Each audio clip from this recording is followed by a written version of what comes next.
Good morning. Welcome back to the Elevator Clinics. I'm Glenn Caruso here today with a good friend of mine, and we're going to spend 5 minutes talking about 5 questions and hopefully get you on your way for the day. So, Coach Talley, Kirk Talley, is a longtime friend and head coach at Warner University down in Florida, and joins us today. So happy you're here with us, Coach. Thank you for being here. Yeah, thanks so much for having me. Honor and a privilege, Glenn. Thank you. Ditto here. Ditto.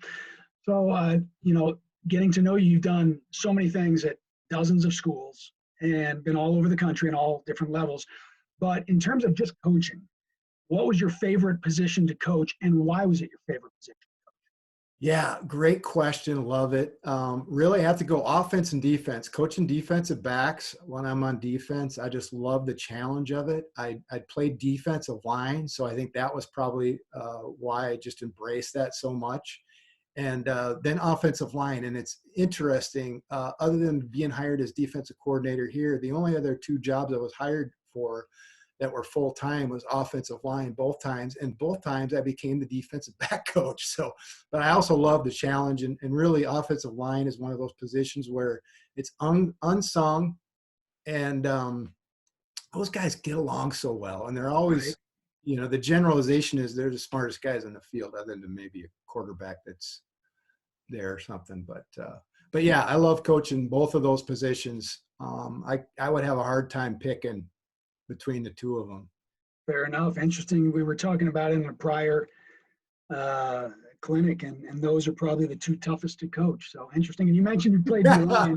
Certainly didn't do There's it no for way that. that you can get out of a 5-question interview and Yeah. not get a Frosty Westering question, because I was going to ask who the most influential coach was, but I guarantee it must have been good old Frosty. But so what I'm going to ask you to spend your minute on is give all of our viewers your favorite Frosty Westering story. You got to have 100. Well, yeah, Frosty was a Marine, but you would never know it by the way he coached. He was a big teddy bear at times, and almost in a very respectful way, cartoonish.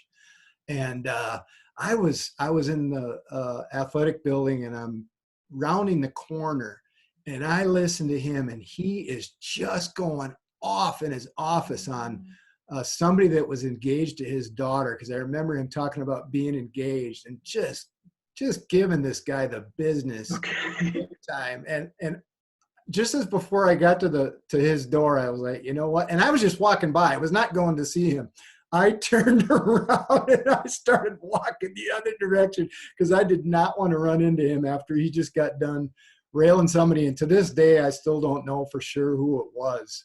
But Frosty's one of those guys where he could go up after a game and lose in overtime and shake your hand and mean every ounce of it. What an awesome game. Yep, no doubt. Someone that I think a lot of people who have been around for a while would draw something from. Amazing man. Um, Certainly adapting is part of our landscape right about now.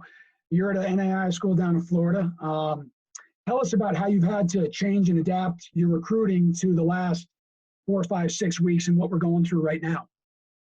Yeah, recruiting certainly for everybody is so different right now. The virtual meetings that we're having with players, I've just had one so far. School maybe a little bit slower setting those up. That I don't know. But I had an interview with a guy last Friday that's out in California, actually. And so he got a virtual tour of the school. And so those kinds of things are happening. A lot more texting and making connections with guys, and certainly keeping track of our position coaches, keeping track of their guys in different ways as well. And there's certainly a lot of positive with recruiting to this perspective. So, not being able to get out on the road and go eyeball to eyeball, that's what's really, I love doing that, especially in Florida here. It was a blast a few years that I did that. So it's definitely going to be missed. I don't know how you can replace eye-to-eye contact. We'll find out in the next few years.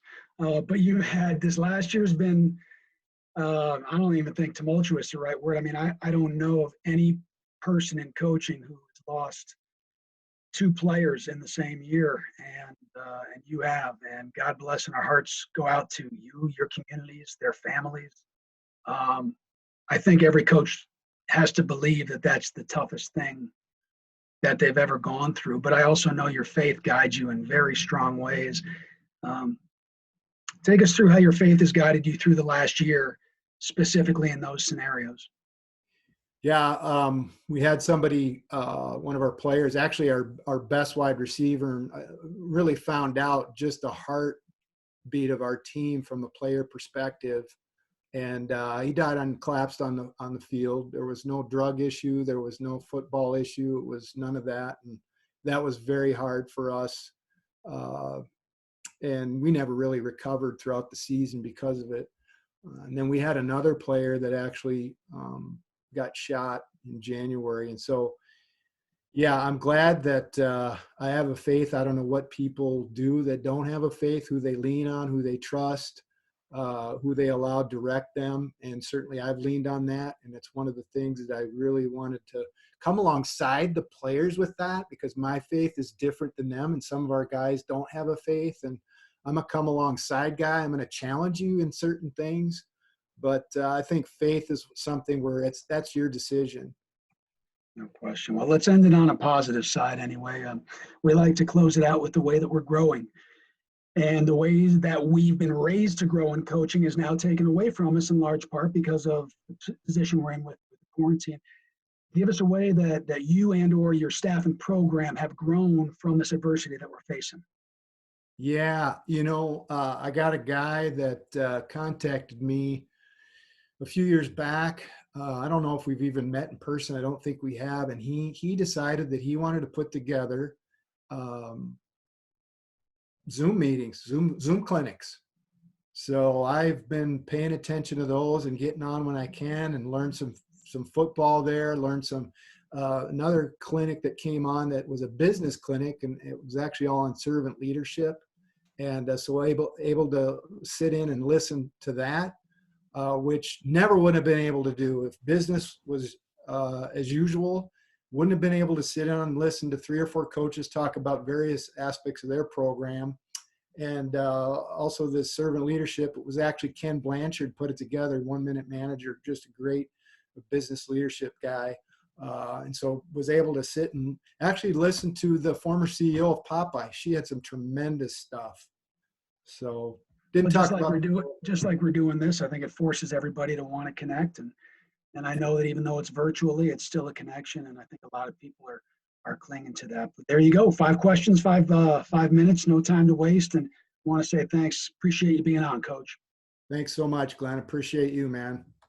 Well, that's all we got. May you always be moving upward, and make the most of your time. That's all we got. We'll see you in a few days.